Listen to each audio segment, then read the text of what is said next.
మంత్రి గంగుల కమలాకర్పై పొన్నం ప్రభాకర్ తీవ్రస్థాయిలో విరుచుకుపడ్డారు. గంగుల కమలాకర్ లాగా తాను రాజకీయ వ్యభిచారిని కానన్నారు పొన్నం ప్రభాకర్. తను అవుట్డేటెడ్ లీడర్ అని అన్నారని, ఇక ఈ మాట బి వినోద్ రావుని అన్నట్లు అనిపిస్తుందని కూడా అనుమానించారు. గంగుల గురించి కేటీఆర్ షేరు పటాక అన్నది వాస్తవం కాదని నిలదీశారు. ఎమ్మెల్సీ కవిత ఓడిపోలేదని ప్రశ్నించారు. ఇక 7 బీఆర్ఎస్ ఎమ్మెల్యేలు ఉన్న వినోద్ రావు ఎంపీగా ఓడిపోలేదా అని గుర్తు చేశారు. గంగుల దొంగ రాజకీయాలు చేస్తున్నాడంటూ విమర్శలు గుప్పించారు. ప్రయత్నం చేసిన వారిని అడుగుతాను. ఇలా సిగ్గుందా కనీసం? ఇక మీరు మాట్లాడితే ఎట్లా? నేను అడుగుతున్నా ఇలా ప్రశ్న.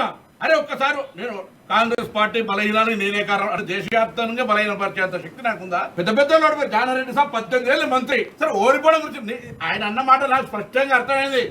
మళ్ళీ అదే ప్రెస్ కాన్ఫరెన్స్ లో పొన్నం ప్రభాకర్ మా మిత్రుడు, అరే నువ్వు ఇలా గంగుల కమలాకర్ మీద బండి సంజయ్ ఎటువంటి ఆరోపణలు దాల్చాగాడంటే కుక్క నోటినాడు కొడతామంటే ఎన్ని రకాల మాట్లాడుకున్నారో మీరు చెప్పండి. అటువంటి వాళ్ళు ఇలా వెంకటేశ్వర కళ్యాణంలో కలుస్తారు, ఫౌండేషన్ లో కలుస్తారు, ఇంకొకడ కలిసి చెట్టాపట్టలు వేసుకొని తిరుగుతారు. మీకు అండర్స్టాండింగ్ ఉంటుంది. మీరు దొంగలు. ఇలా టీఆర్ బీజేపీ అంటారు. నేను నా మాటలు అన్నట కేసీఆర్ లాభం జరగడానికి మాట్లాడుతున్నాను బీజేపీ అంటాడు. అరే పొన్నం ప్రభాకర్ నిక్కచ్చు. ఇలా నువ్వు కట్టిన మహాలక్ష్మి టెంపుల్ కావచ్చు, లేకపోతే నువ్వు కట్టి ఇంకొకరికి ఇద్దరు గంగుల కమలాకర్ రమ్మన్నా, బండి సంజయ్ రమ్మన్నా తడి బట్టలతో వస్తారు. మీరు రండి. నేను ఎక్కడ అవినీతికి పాల్పడలే. నీలాగా land, sand, mine, wine mafia కాదు. పొద్దున్న లేస్తే 7 కాలు జాగా కబ్జా చేసి నిన్నటికి నిన్న వచ్చింది హైదరాబాద్ లో పట్టి